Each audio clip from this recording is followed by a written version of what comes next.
Hello everybody, welcome to my channel, and for this video I am going to be going over some of my experiences in community college. And for those of you that wants to go to community college, whether to transfer or just to try out if community college is for you, hopefully I can give you some advice and pointers as to what you can do to succeed in your academic journey. So let's begin. Alright, so let's get into some of my experiences in community college. So, for context, I went to two different community colleges in Orange County, specifically Irvine Valley College and Saddleback College. They were in the same school district, and I had a GPA of 3.6 prior to transferring to UC Irvine, and I went from the year 2022 to 2024. It was definitely a challenging experience, but also rewarding because the major that I chose had a lot of math related things, and I was never great at math. So I would say I spent probably a lot more time than some of my peers did on these problem solving parts and math classes. But it was also rewarding in the context that I was able to excel in something that I never believed I could excel in. So definitely prove to myself that I can do it. So my first taste into college level courses was through a program called the Summer Bridge. And this is basically a program that helps you transition from high school to college.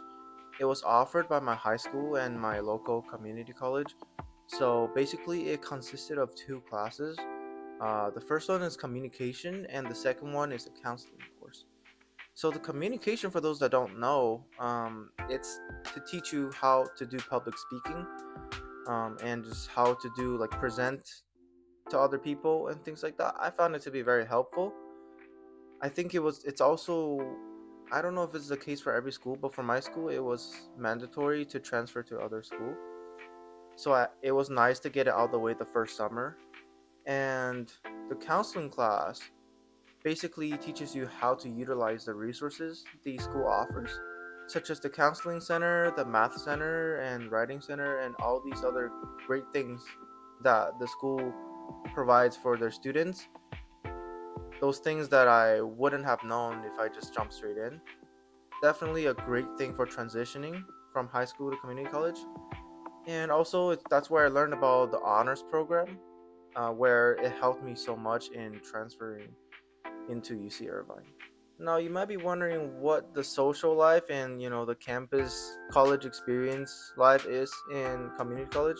I'll tell you that for me personally, I think it wasn't very social because everyone had their own thing to do. It's basically one of those environments where you go to class and you just go home afterwards, and just everyone have their own things. So I would say though, in harder classes, you're more likely to make friends. For me, I made some of my best friends through harder courses or classes that were more introductory, like the Summer Bridge program. And so that's typically the social scene is it's just very dead on campus. Not saying it's necessarily bad. You could definitely have your own friend group going on, but the thing is, everybody's going to be transferring out in 1 year to 3 years typically, so you're not really going to be making that much long-term connection. However, you could go to job fairs on campus and join clubs in community colleges to make friends who has the same interest as you. And I personally didn't really join a club. I only went to different club meetings. And I think it's one of those things where it's more helpful if you start your own club or you are in a leadership role in that club, which basically means join a club as fast as you can. And I personally didn't do that. So if you're looking for some resume booster and things like that, definitely try to get a leadership role in a club. Alright, so let's dive into some of the facts and advice that I think everyone should know when they go to CC, or if you're already in CC, then it's also useful to know. Number one, some students in community colleges, they are really trying to get somewhere. They're trying to transfer to a great school, while other people, they're not really. trying hard and just there to waste time. And I personally would recommend everybody to make friends with people who push hard and has the motivation and ambition to move forward. I personally made friends with a lot of guys like these, and they just really helped me to push harder onto the next level. And I'm not saying the other people who are still trying to figure out what they're trying to do are not going to be great people to make friends with, but definitely just try to get people who are motivated and can push you and encourage you to do better. I mean, like one of the example would be my friends who go to the math center with me. I won't name any names, but if you watch the video, you definitely know who you are. Um, so me and my friends who I met in Calculus 1, it was a really challenging class for both of us, and we both just would work so hard after class in the math center. And I remember that it closed it closed at 6 p.m. and the math class was at 8:30, but we both stayed. Obviously there were classes in between, but after that we would stay until they closed to go home. And by the end our brains were all like fried and we didn't even want to talk about anything. We were just laughing and dying. I don't know what it was, but it was just funny. Maybe just you get to the point where it's funny that you can't even function properly. So yeah, good times. And now number two, this might be controversial, but I'm still gonna say it. And I think this is geared towards more of the people who just wants to get it out the way and transfer out to a four-year university. It's that take easy classes, whether it be online or in the summer. And these classes, I would say, they're not really helpful in terms of learning, but it gets you the GPA boost that you need. So if you have a lower GPA and you take these classes, it could definitely help because an easy A, it's better than another class that's like interesting, but you end up getting a B or C on that class because that ends up affecting your ability to transfer. But if you really want to learn in community college, like you can say, okay, I don't really care about the GPA, then yes, I think you should go with more interesting topics, even though it's harder. But for me, yeah, I would want to go out, transfer out as fast as I can. So I'm gonna take easier classes. It may sound useless in terms of like the topics, but I need that easy A. So let me know how you guys feel about this one. So number three actually follows up on number two. It's that make sure that all your classes that you take in community college can transfer to the universities that you're looking at. Because one course that might transfer to one school system, if you apply to another one, it might not transfer the same. So definitely do the research on that. And for those, the best resource that we use is assist.org.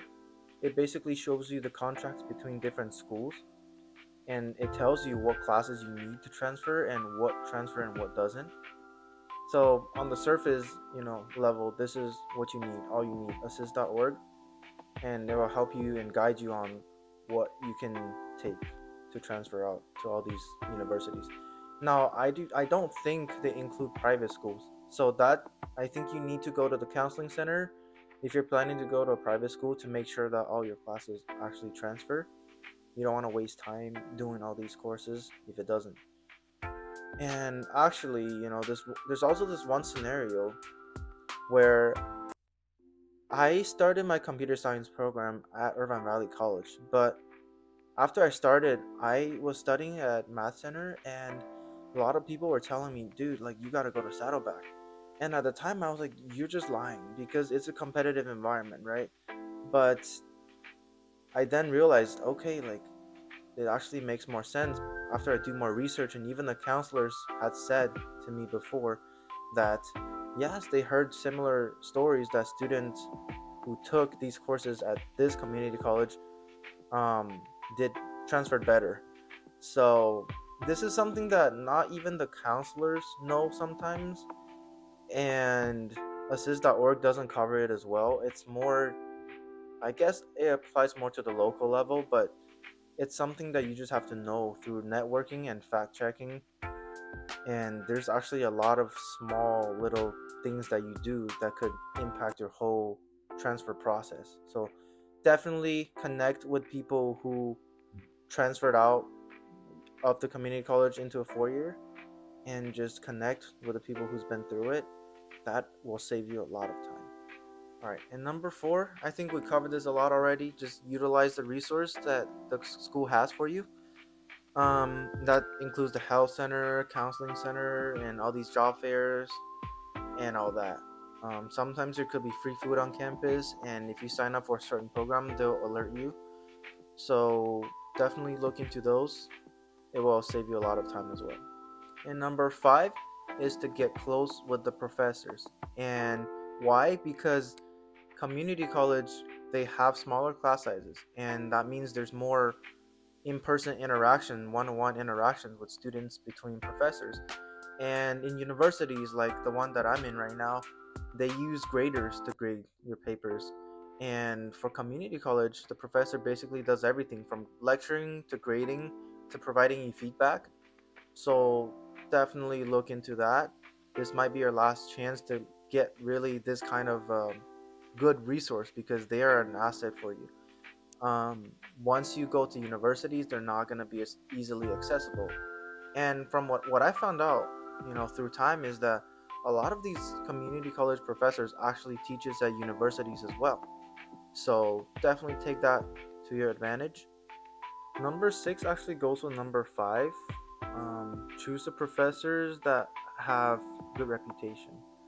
Now, we usually use Rate My Professor to check their ratings, and they're usually going to be rated from 1 to 5, and it's all left by students who's taken their classes before.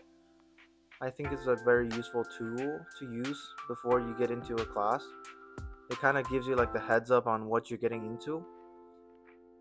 Personally, I've had a bad experience with a professor, and she was like a tenure and she taught Calc 2.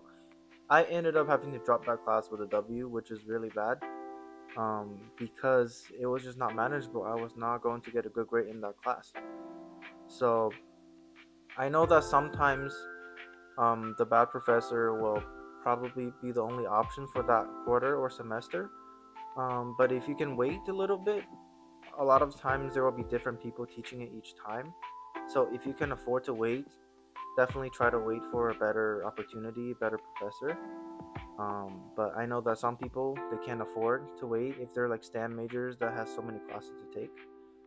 In that case, I would just plan other classes accordingly. Maybe choose easier classes. So that would be your best bet. Um, because the reality is, if a professor is a tenure, a lot of them, they don't care anymore, and it doesn't even work if you report them to the dean or anything like that. They're safe either way because they've taught for so long, and it's not really easy to just for schools to get rid of them. They have the power to either make your semester a hell, or they can make it easy for you. So definitely weigh your options here, because professor really defines your experience in your like school experience a lot. Now, lastly, at number seven, just take it easy. You definitely don't want to overload yourself. I think university and school in general is all about pacing. You can think of it as running. If you're sprinting but you have a long distance to run, then you might end up actually giving up halfway there or even before that. But you're going at a pace that you can manage, then you're most likely to be more successful. So that's the things that I learned throughout my time in community college and universities in general. Alright, everybody, that's all for this video. And if you have any questions, please let me know. And if you think this video was helpful, please leave a like and subscribe. And I'll see you guys on the next one. Goodbye.